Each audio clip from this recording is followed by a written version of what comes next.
Grupo de Trabajo de Cambio Climático y Justicia, Fundación Solón, Semilla Ecosocial, Fundación Jubileo e ICEAD presentan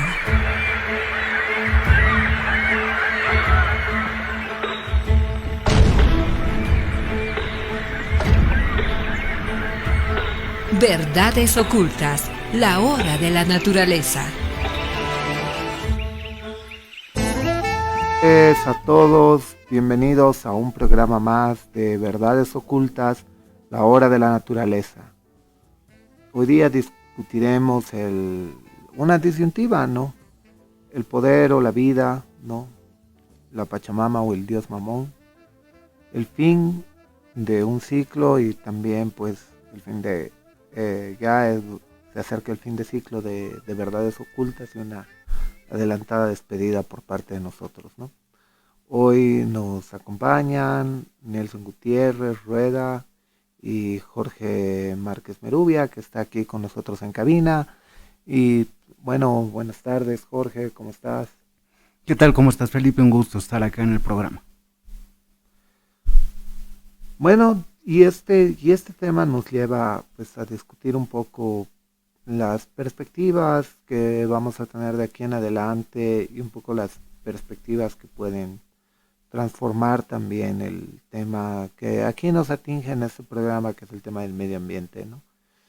Y si es una pregunta, ¿no? Si digamos,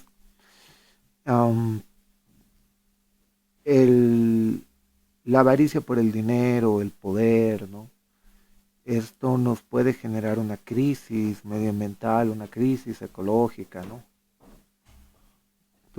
O si estas ambiciones de poder que han habido, ¿no? Por ejemplo, estos últimos 5 años, que uno podía ver que pues, dominaba, digamos, una aflicción por el dinero antes que intentar resolver los problemas que lleva el país, cómo esto nos lleva al mismo desastre, ¿no? Bueno, yo creo que estamos ya empezando un nuevo ciclo político, una nueva forma de ver las cosas, que me parece algo muy interesante. Estamos viendo que queremos integrar a gran parte de la gente que vive en el país, que realmente todos podamos entender este concepto bello y hermoso que es el de la ciudadanía, y que independientemente de la explotación de materias primas, hay salidas rentables, y se lo ha dicho aquí en el programa más de una vez, el café y el cacao tienen unos costos superiores incluso en este momento al del litio. Entonces es esa capacidad de trabajo que tiene el boliviano como tal y ese cuidados y sustentabilidad que debemos tener del medio ambiente. Hemos visto cómo las mineras han empezado a contaminar no solamente en la cuenca amazónica, sino también en parte del altiplano. Nos hemos puesto en defensa de lo que es el Salar de Uyuni y el territorio como tal y de las naciones indígenas que viven allá. Y espero que con el nuevo gobierno esto vaya a cambiar, que no simplemente pensemos que es la explotación por la explotación, sino que también el cuidado del medio ambiente, y esto viene y es parte de una reforma más grande que tiene que ver con el tema de la educación, que es central. Entonces, creo que hay esperanzas para poder ver qué va a hacer el nuevo gobierno y qué va a hacer el presidente Rodrigo Paz, el vicepresidente Edman Lara y, bueno, el parlamento como tal. Esperemos que estén a la altura de las circunstancias y lo que necesite este país en el siglo XXI. Sí, muchas gracias, Jorge. Yo también, digamos, es un tiempo, digamos, donde pues se han vivido 5 años, yo diría muy complicados, ¿no? Principalmente porque detrás de estos 5 años lo que ha habido es pues mucho cinismo, diría yo, el hecho de usar pues la ideología de la izquierda o falsamente hablar de lo popular, digamos, mientras se utilizan estas categorías para robar, ¿no? Y eso es lo más complicado también cuando te enfrentas al tema medioambiental, ¿no? Porque la pregunta por el tema del medio ambiente es si efectivamente es una preocupación o es una forma de generar ingresos, ¿no? Es que ese es el hecho, ¿no?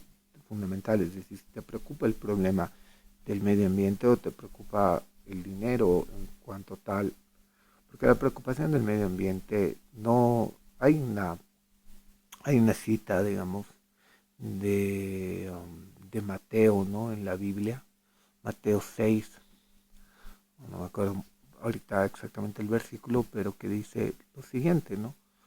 El hombre no puede servir a dos señores, ¿no? No puede servir a Dios y no puede servir al dinero, ¿no? Entonces, en el tema del medio ambiente, ese tema es fundamental, ¿no? O te preocupa el medio ambiente o te preocupa, digamos, el dinero que puede generar, digamos, hablar de medio ambiente, ¿no? Y esto creo que tiene que llevarnos a un cambio, ¿no?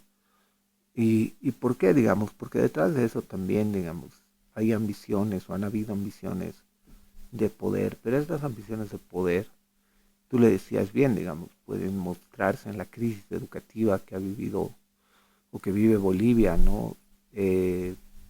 También, digamos, las aspiraciones de poder o la locura por el poder te puede llevar a dejar lo más importante de lado, por ejemplo, que puede ser la educación, que puede ser la vida misma, ¿no? Yo creo que hay un error conceptual, muchos cuando trabajan el tema del poder, que creen que el poder está en todos lados. Y yo creo que no. Yo creo que la mayoría de las personas no le importa. La mayoría de las personas no le importa el poder. No está desesperada por tener poder, algo de poder o algo de poder. La mayoría de las personas está preocupada por qué va a comer, cómo va a salir adelante, si va a vender, no va a vender. No, yo hablaba con la, pues, con mi casera del mercado, ¿no? Y su preocupación es si va a poder vender la mercadería que tiene o no, para que no se le eche a perder, ¿no? Para salir adelante, porque tiene que comer, tiene gastos, tiene que pagar su universidad, no es, digamos, una vida sencilla, ¿no? Y las preocupaciones, digamos, tal vez incluso ideológicas, que vienen hoy muy cargadas de ideología, ¿no? Que cómo debería ser el Estado, que esto, que el otro, que los debates que hoy ven en la televisión, tal vez a la gente le importa menos, más cuando se pone a pensar, digamos, en el futuro inmediato que tienen para ellos, para su familia, para sus hijos, ¿no? Para salir adelante, para poder vivir una vida digna, que es al final lo que está detrás, ¿no? Y esa vida digna implica salud, implica tener un buen medio ambiente, implica poder respirar, implica poder tomar agua limpia, ¿no? Parecen cosas sencillas en cierto caso, pero pues no lo son, ¿no? Porque ha habido personas, ha habido un gobierno último que a nombre de decir vamos a sacar este país adelante, ha despilfarrado el dinero, ¿no? De una manera atroz, fábricas insulsas, ¿no? Proyectos educativos truncos, shows de evaluaciones mal hechas, ¿no? Eh, y podemos nombrar ahí una lista interminable de cosas que son indignantes. La fábrica de papas fritas, por ejemplo. No, claro, la fábrica de papas fritas, la pésima evaluación que se ha hecho en educación en calidad educativa. Podemos tomar en cuenta el desastre que es la educación hoy en día, fragmentada, no como la Biblioteca del Bicentenario Ni siquiera ha podido publicar las 200 obras para el 6 de agosto de este año. no solo las 200 obras, mira, ha publicado obras durante toda su historia la Biblioteca del Bicentenario para que se regodeen los intelectuales y ni siquiera son capaces de construir bibliotecas en las escuelas rurales.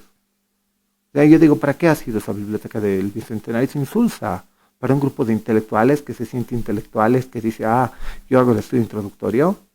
O sea, seamos serios, o sea, eso no es política efectiva. Propaganda y publicidad. Es propaganda, publicidad, gasto de dinero y yo diría mucho tráfico de influencias tal vez detrás, ¿no? Y son cosas que se van a tener que investigar y yo creo que va a ser tarea también de este nuevo gobierno. Del nuevo gobierno, esperemos que sí. Bueno, nos vamos a nuestra primera pausa aquí en Verdades Ocultas, la hora de la naturaleza y volvemos después de estos comerciales. Ya volvemos con Verdades Ocultas, la hora de la naturaleza. Buenas tardes, volvemos con Verdades Ocultas, la hora de la naturaleza. Bueno, esta vez la publicidad ha sido breve. Estamos con Nelson Gutiérrez. Rueda, hola Nelson, ¿cómo estás? Hola Felipe, hola Jorge y buenas tardes a todos los oyentes que están siguiendo Radio Herbol. Bueno, y para ti igual, digamos, tu opinión, la consulta, el poder o la vida, la Pachamama o Mamón. Te escuchamos, Nelson. Bien, muchas gracias, Felipe. Llamó de hacer, este es nuestro último programa en Radio Herbol, Verdades Ocultas, de parte del ICEAT. Vamos a agradecer también al mismo tiempo a toda la gente que nos ha seguido y ha escuchado en estos años que hemos estado al aire. Pues yo quisiera comenzar contándoles una pequeña historia, ¿no? Alrededor del año 30 de nuestra era, un reconocido rabí de su tiempo había conformado una especie de escuela de pensamiento, por lo que contaba con algunos discípulos que seguían sus enseñanzas. Pero además le seguían centenares, cuando no miles, de personas que reconocían o aceptaban que este rabí pudiera ser nada más ni nada menos que el Mesías davínico, o cuando menos un reformador del fariseísmo, o incluso quizá la sabiduría galilea en su máxima expresión. El hecho es que realizó un sermón que básicamente cambió toda la perspectiva. Parte de aquel sermón, se suele especular, es justamente esta mención a Mamón, que en forma concluyente dice: nadie puede servir a dos señores, no puedes servir a Dios y a Mamón. Esta última palabra viene del arameo, que, como bien se sabe, era la lengua vernacular de aquel tiempo y lugar. Y en arameo, el término mamona significa justamente riquezas materiales o dinero, y es la base para conjugar la palabra mamón.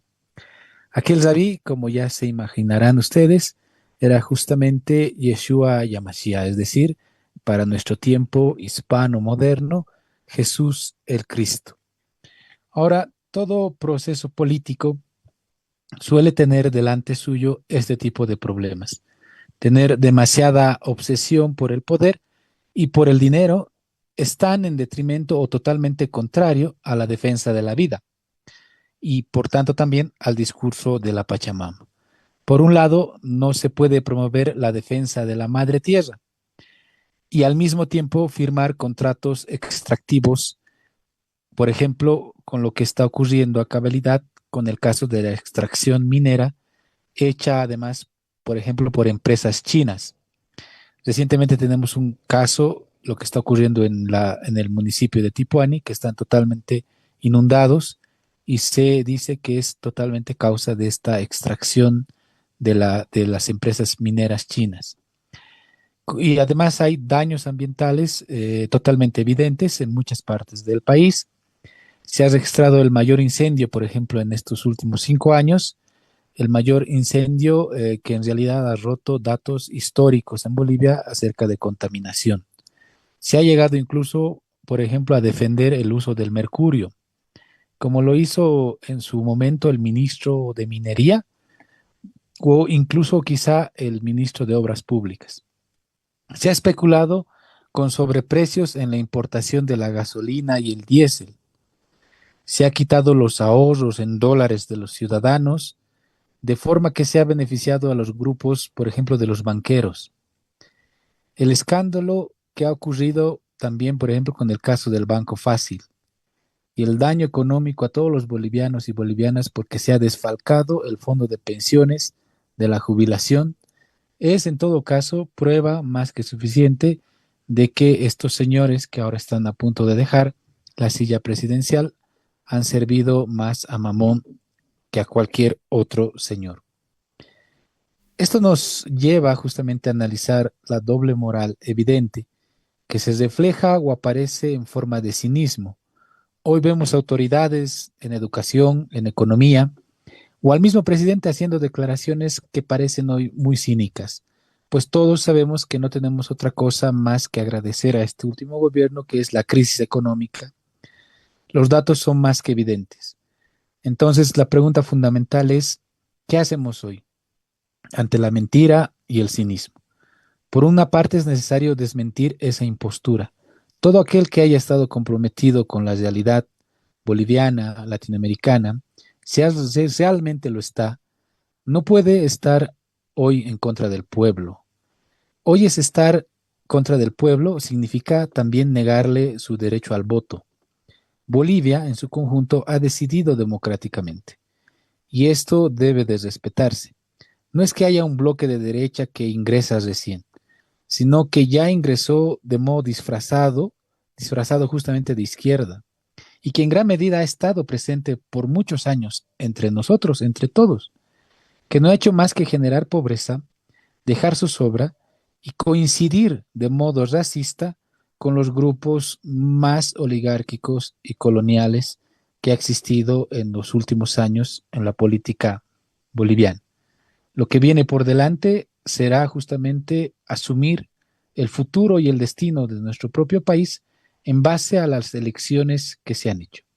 En el concierto internacional está en boga también generar cierto desconocimiento del caso boliviano en la boca tanto de intelectuales o pseudointelectuales, sean identificados como derecha o como izquierda.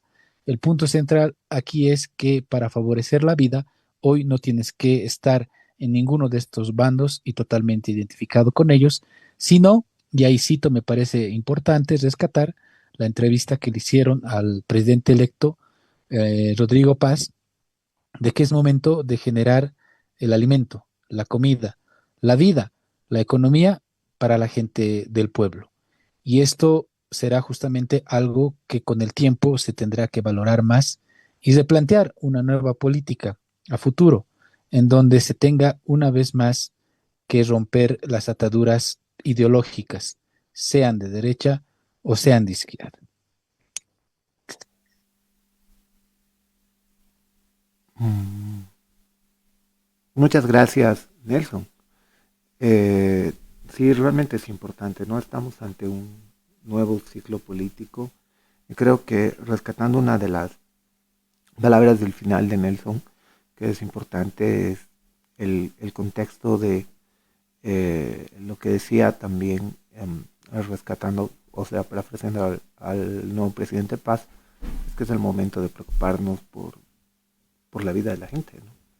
Sí, no solamente es el momento de preocuparnos por la vida de la gente, es el momento de darle a la gente la capacidad de que pueda tomar decisiones, porque los bolivianos somos trabajadores y lo conocemos aquí en La Paz, en el Alto. La gran feria de la 16 de julio es un ejemplo de esto. La gente que produce en el oriente, que produce en el occidente, las comunidades que hacen lo mejor que pueden hacer para hacernos llegar los productos de primera necesidad a nuestros mercados.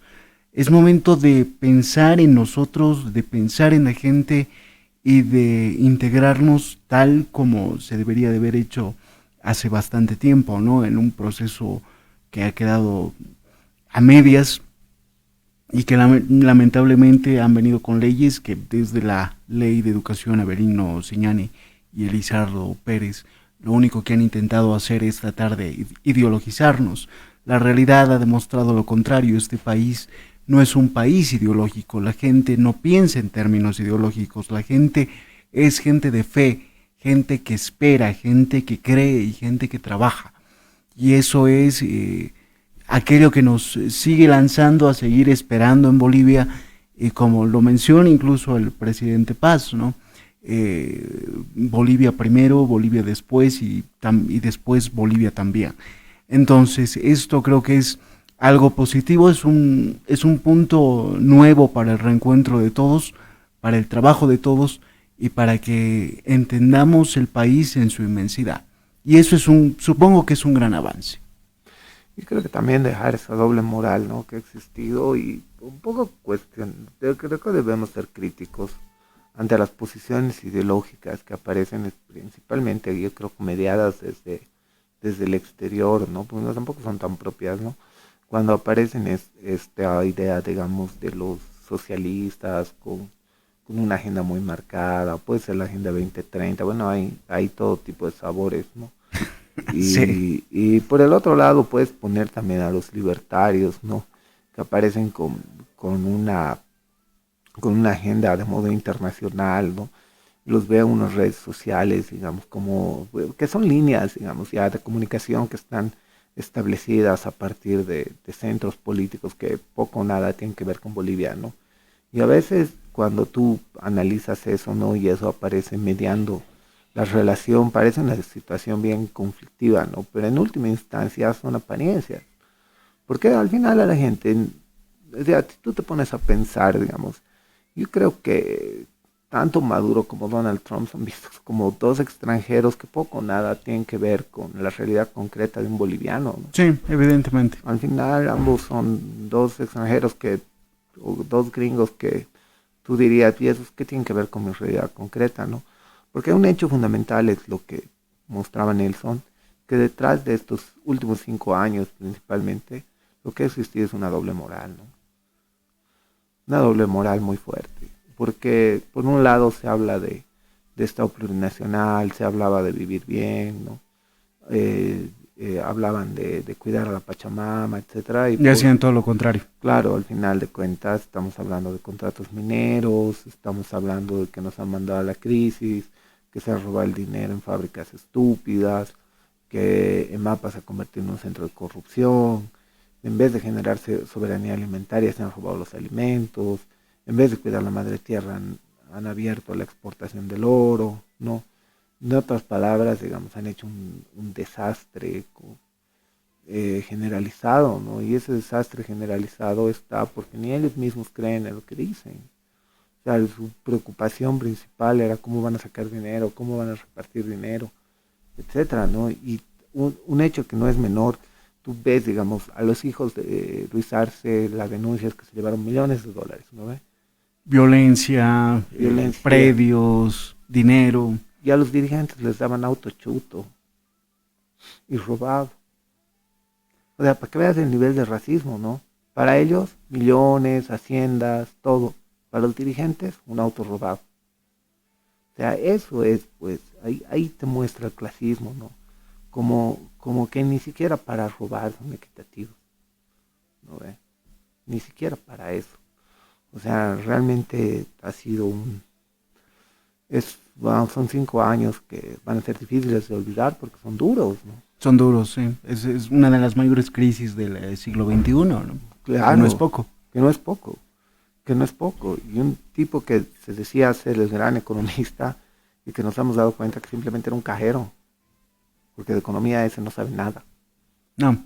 Y una guagua que no quiero reconocer, ¿no? Que es lo último de la novela de Arce en el poder. Sí.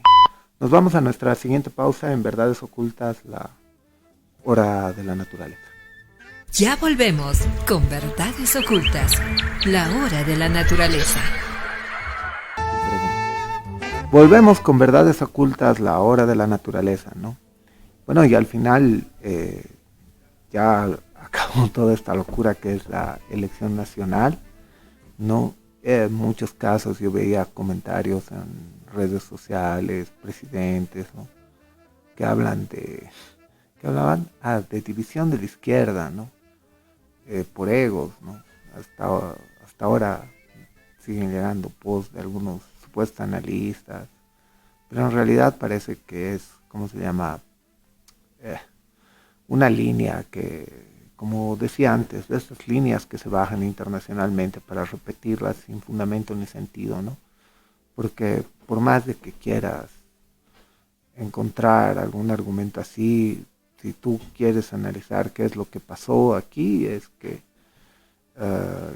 es lo que veníamos diciendo, es decir, es una doble rasero, una irresponsabilidad total con el país que acabó sepultando al movimiento, al socialismo, porque al final no se dieron cuenta de que el enemigo no estaba afuera, no estaba adentro. Adentro, sí, un macartismo enfermizo que no pudo entender lo que estaba pasando en la realidad boliviana. No, pero también el enemigo, digamos, Evo Morales no tenía su enemigo afuera, no tenía su enemigo en Estados Unidos, lo tenía al lado, era el vicepresidente. Ese era su enemigo, ¿no? Y al final el que cuando le cede el poder con el gobierno de Arce acaban destruyendo todo o lo poco que él había podido armar, ¿no?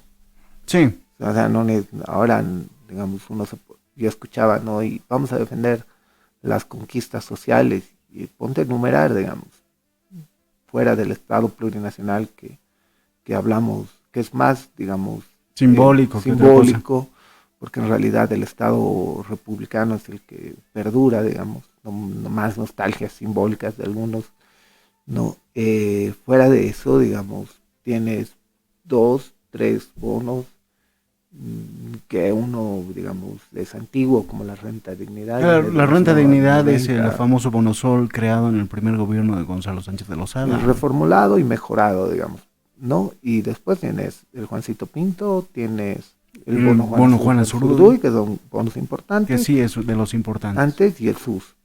Fuera de eso, pues, y el gobierno de Luis Arce se ha acabado de destruir lo poco que había, ¿no? Sí, con fábricas de papas fritas, como fábricas de manzanitas, sin ningún tipo de visión a corto y largo plazo y ver si es que estas empresas van a uno, por un lado, funcionar o por el otro sí son rentables. Aquí la denuncia fuerte ha salido de este programa y ha salido de vos, Felipe, ¿no? La indignación al enterarnos de que en el Alto se ha hecho una fábrica de papas fritas que se le ha inaugurado con banda, con pompa y con boato, pero que jamás funcionó. Claro, no, entonces es un elemento básico, es decir, no, independientemente de tu ideología, ¿no? Decía un viejo refrán de no sé si lo habrá dicho la persona a la que se le atribuye, pero se lo vendía mucho en stickers. Yo tenía uno colado en mi pared que decía: si a vos te indignan las injusticias, pues ya somos compañeros, ¿no? Y creo que por ahí va la situación que hemos atravesado estos 5 años, ¿no? Una indignación ante la injusticia, ¿no? De nuevo. Pero digamos, en este contexto, digamos, tenemos que ver, digamos, la transformación misma que implica entrar en este nuevo tiempo, ¿no? En realidad son tareas que hay que hacer, porque el nuevo tiempo, más que darte ideologías, te deja trabajo, ¿no? O sea, es el problema que hay, digamos, es ponerse a trabajar. Hay que sacar un país adelante, hay que resolverlo. Hay tareas tanto en economía como en educación, como en materia social, como en todo tipo de ámbitos, ¿no? Porque en realidad estamos frente, digamos, como si hubiéramos vivido, pues, 5 años de anarquía, ¿no? Entonces, y de, digamos, persecución estatal, le diría yo, impuestos, aduana, etcétera, que se han convertido en grandes perseguidores, extorsionadores, ¿no? Que en realidad han ayudado muy poco. La gente, que no tienen la capacidad de resolver los problemas que ellos mismos crean. Además. No, pero es que lo que pasa es que, mira, trabajo te crea empleo informal. Impuestos te crea más informalidad, porque la gente no quiere entrar a este sistema extorsivo de impuestos. Sí, es verdad. ¿No? O sea, no tenemos leyes laborales acordes a la situación económica. Impuestos es un desastre. Y la aduana lo único que ha generado es contrabando y más contrabando. Porque nadie puede pasar por la aduana, porque la aduana es una tranca. Es decir, no, la gente no quiere pasar por la aduana, no por no pagar concretamente, sino porque se vuelve un sistema tan engorroso, tan trancado, y además en algunos casos con impuestos absolutamente exagerados que no están ayudando a generar recaudaciones al Estado, porque la mayoría prefiere el contrabando, comprar de contrabando, porque es más barato. Sí, el no entender el bolsillo de la gente, ¿no? En esto sí tiene razón. En 1982, en octubre, Óscar Haidt Franco vitoreaba: el hambre no espera, todos a San Francisco. Hemos llegado a una crisis similar donde el Estado se ha vuelto aquel enemigo del ciudadano boliviano y de aquel que quiere hacer las cosas bien, y la gente se ha tenido que malacostumbrar a sobrevivir. Lo hemos hecho y lo estamos haciendo, y esperamos que el nuevo gobierno tenga esa capacidad y esa amplitud de hacer las reformas que son correspondientes y necesarias para que realmente esa gente que quiere trabajar o esa gente que es informal pase al bando de la formalidad, y aquella gente que sabe lo difícil que es ser formal en este país tenga mayores facilidades para poder desenvolverse como tal. No, claro, y al mismo tiempo tiene tareas de medio ambiente, ¿no? Porque de alguna manera va a tener que resolver el tema de la minería. Y ese no es un tema menor porque están generando una contaminación excesiva. O sea, porque el problema de la minería no es que pues enfrentarse a los mineros, es decir, déjenles de producir, pero mínimamente tienen que cumplir normativas ambientales. O sea, la AM no puede ser lo que era antes. O sea, ¿cómo se dice? Que la AM la convirtió en la fuente de empleo para su amante. Sí, Sí, lamentablemente. claro, porque al final de cuentas, ¿dónde estaba la AM? ¿Qué hacía la AM? ¿Dónde están las políticas? O sea, esa es otra institución que necesita una auditoría. O sea, no puedes agarrar y decir que la autoridad para fiscalizar la minería, en vez de tener personas responsables, el señor se dedicó a poner a su amante para darle peguita. Es que eso ya es demasiado indignante en, en este país. Entonces ahí necesita autoridad que pueda fiscalizar, pueda trabajar con las cooperativas mineras, porque necesariamente tenemos que resolver el tema ambiental. La contaminación de y es ríos algo es muy urgente, ¿no? fuerte. No solamente lo que pasa en el norte de La Paz, sino lo que pasa cerca, en Viacha. Realmente cuál es la inversión en bienes de capital y tecnología de las cooperativas. Hay mucho por trabajar para hacer que incluso el impacto ambiental sea cada vez menor, y esperemos que el nuevo gobierno tenga esta capacidad y esa visión de futuro. Tanto el vicepresidente Lara como el presidente Paz han mencionado que solamente tienen 5 años, y eso a mí me llama por un lado mucho la atención, pero también es yo creo, una prueba de que quieren hacer las cosas bien, ¿no? Y quedar bien en la historia, y saben que tienen un tiempo que puede ser pequeño, pero que pueden colocar la semilla que se necesita para el cambio hacia adelante. Yo creo que hay que mirar un poco la del futuro con la esperanza de empezar a recuperar, digamos, un poco del orden perdido en estos últimos 5 años, ¿no? Porque, claro, el golpe es mucho más fuerte estos 5 años porque vienes de 14 años de bonanza con Evo, ¿no? Sí. Que ha sido la bonanza histórica que ha tenido este país, ha sido el mejor momento que ha tenido este país, y de ahí entras en una debacle prácticamente sostenida y sistemática, ¿no? Económica, ética, moral. De todo sentido, o sea, todo se pierde, o sea, incluido él, ¿no? Pero todo se ha ido perdiendo y ha empezado una debacle, digamos, ya fuerte, ¿no? Y yo creo que es el momento de recuperar un poco la seriedad que necesita el Estado boliviano, ¿no? La seriedad en cuanto a mirar un camino serio, empezar a construir las políticas de una manera más responsable y no ideológica, ¿no? Creo que de algún modo, en cierto sentido, o sea, ha habido mucha fijación ideológica, o sea, absurda, porque sin conocimiento de economía, por ejemplo, en la fijación del tipo de cambio, ¿no? O sea, la Sí. fijación del tipo de cambio, y para hacer un poquito de memoria, no surge por un caprichito, digamos. La fijación del tipo de cambio surge porque en determinado momento, cuando Bolivia estaba creciendo en sus reservas internacionales de manera, digamos, exorbitante, el dólar podía haber bajado hasta 4 o 3 bolivianos. Entonces, para frenar el cambio del dólar es que pusieron un tipo de cambio fijo, porque si no iba a seguir bajando hasta puntos exorbitantes. Lo que pasa es que después de eso, claro, como el señor no sabe ni siquiera por qué el tipo de cambio es fijo, Y se supone que es economista. y se supone que es economista, entonces lo mantiene de manera dogmática, porque cree que el dogma se superpone, digamos.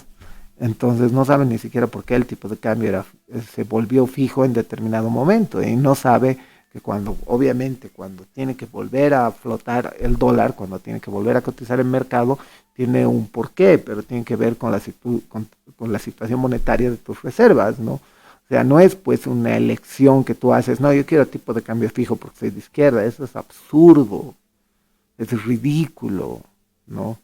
Es que no hay ni pies ni cabeza ahí. No, un hombre ¿no? que no estuvo a la altura de las circunstancias, ¿no? No, para nada. No, ni su gente, ¿no? La anterior vez discutíamos cómo han hecho con calidad educativa y te ríes porque es un desastre esa evaluación, ni siquiera es estandarizada. Han pensado que la propaganda y el show, al igual que el alcalde de La Paz, son suficientes para hacer creer a la población que se está trabajando. Pero la realidad y el mundo real no funciona así. y eso creo que lo vemos en las calles todos los bolivianos. No, es que es verdad, y en el caso del alcalde, ¿no? Es, es creer que cuando el payaso entra a Palacio se convierte en rey, y no es cierto. Cuando el payaso entra a Palacio, convierte al Palacio en circo.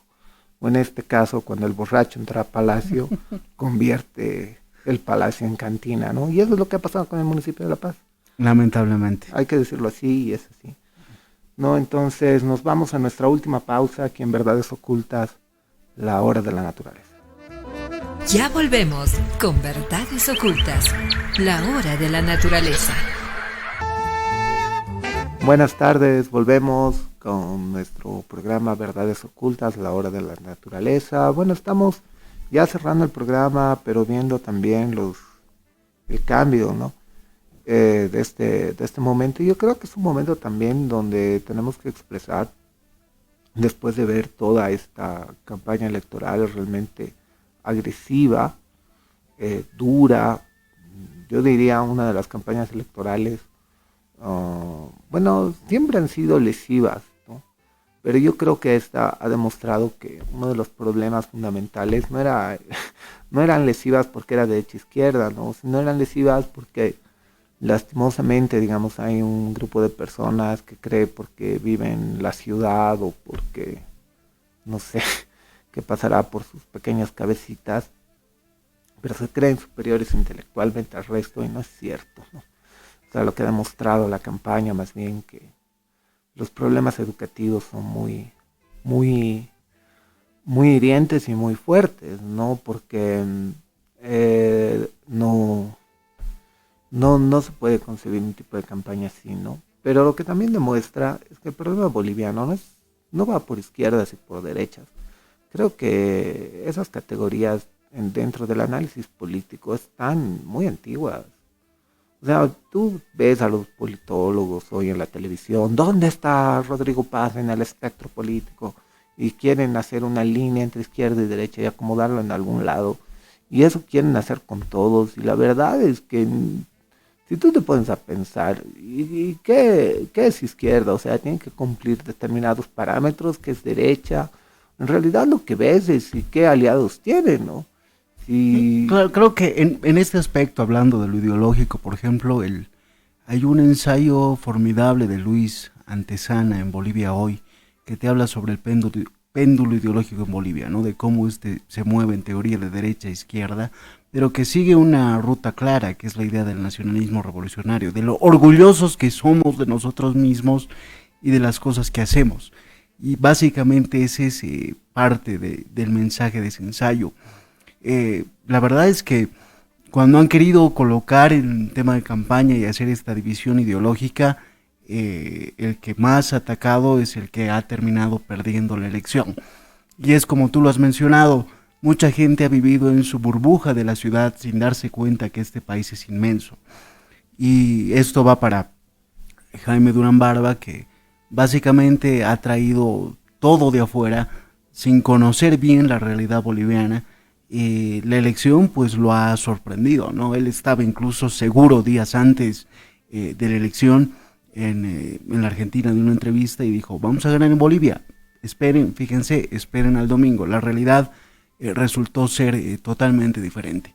Ese macartismo enfermizo que vimos durante bastante tiempo en la campaña, parece que ayer con la aceptación de la derrota de Jorge Quiroga, quedó en un segundo o tercer plano, desapareció.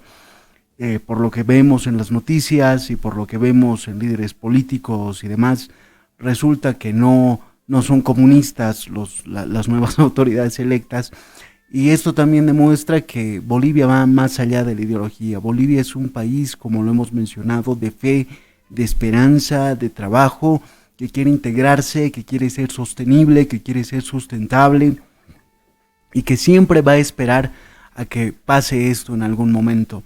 En algún punto, y creo que lo discutíamos, que a partir de la Guerra Federal a principios del siglo XX, o después con la Revolución Nacional, el multiculturalismo de los 90 a la cabeza del MNR también, o esta forma de integrar que terminó explosionando del movimiento al socialismo, nos ha puesto en un nuevo escenario donde tenemos nuevamente la capacidad de sentarnos, de hablar, de conocernos y de saber que aquel otro que puedo tener una idea supuesta de él es también un boliviano que sueña, que cree, que trabaja y que va a dar lo mejor de sí. Yo creo que estamos en un escenario que era necesario y que va a ser a futuro muy positivo. Yo creo también, ¿no? Creo que hay que recuperar esta idea de unidad, ¿no? De unidad, de pensar, digamos, en que en realidad somos un solo país, un solo pueblo, ¿no? Y que no hay esta aparente división que nos ha querido llevar la elección, ¿no? Hablabas muy bien de este supuesto gurú de las elecciones, ¿no? Que en realidad, pues hay que decirlo claro, ¿no? Y es una elección del marketing político que te deja esta campaña, ¿no? Si tú a los votantes que en teoría debes conquistar, debes seducir, debes atraer, los conviertes en enemigos, ten en cuenta que el castigo va a venir en votos, ¿no? En las ánforas. Vienen las ánforas, vienen los votos, vienen las urnas, ¿no? Esa es una elección, o sea, no puedes convertir no puedes convertir al votante, no puedes convertir a aquella persona que está intentando seducir su voto en tu enemigo.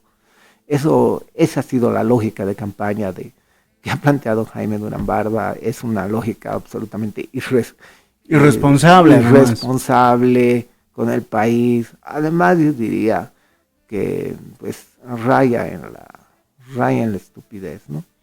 No puedes nunca convertir, y eso nunca puedes convertir al votante en tu enemigo, nunca puedes tratar al votante, al elector de tonto, de ignorante o de que no vota bien. Jamás puedes hacer eso. Eso en política no se hace, es un error garrafal de novatos. Y eso es el no entender el país y lo grande que es. Ayer una diputada por Cochabamba de apellido Salles, tratando de reflexionar sobre lo que fue la elección, mandó un mensaje pero tonto, demasiado doloroso, que claro, decía que la gente que votó por Paz y Lara no tenía el nivel educativo que ella sí tenía, y esto también demuestra lo poco que conoce este país, que no sabemos qué ha hecho en 5 años posiblemente en el Parlamento, pero se da el lujo de calificar y poner etiqueta a esa otra parte del país que ella no conoce. No y esto sabemos. es altamente, y yo estoy seguro que mucha gente posiblemente se puede identificar con ella, pero eso es ver a Bolivia desde el sesgo, es no ver más allá de tu privilegio y de tu burbuja. Lo vuelvo a repetir, este país es hermoso, es grande, es inmenso y es rico.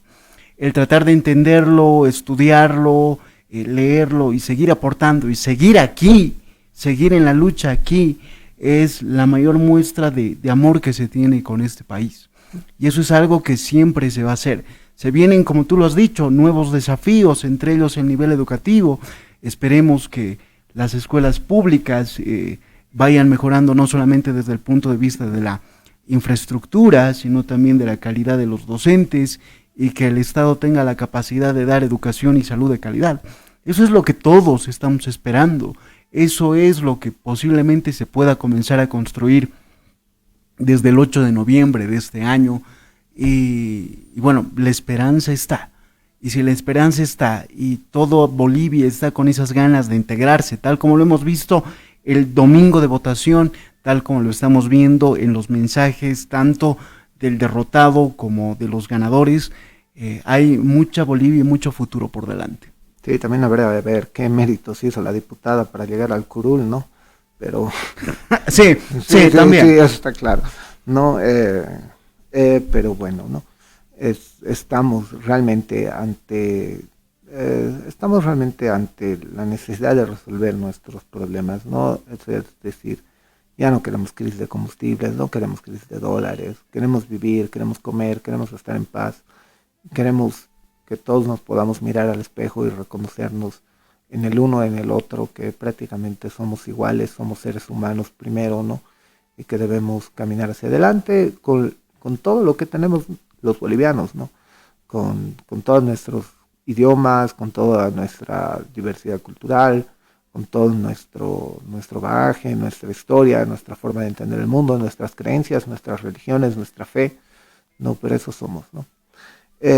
Bueno, también, digamos, agradecerles a todos los que han escuchado Verdades Ocultas, La Hora de la Naturaleza, que nos han seguido, que han estado en este programa con nosotros, en este espacio, durante, bueno, todo este año, también los años posteriores, ¿no? No sabemos cuál será el destino que nos toque como programa de aquí en adelante, pero realmente poder haber discutido temas medioambientales, poder haber hablado de política, poder haber tenido este micrófono que nos los dio Herbol para poder expresarnos, para poder hablar, para poder comunicarnos con usted que nos escucha, que está en el transporte, que está en la construcción, que realmente hace el esfuercito por entender cómo estamos, qué queremos hacer y hacia dónde vamos, ¿no?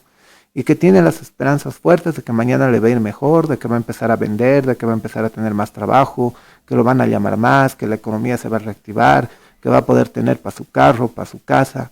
Y es la misma esperanza que tenemos todos, ¿no? De poder salir adelante y seguir avanzando y construyendo en este país. Bueno, muchas gracias a todos y nos vemos en una próxima oportunidad. El próximo jueves será el último programa de Verdades Ocultas, La Hora de la Naturaleza. Muchas gracias, hasta luego.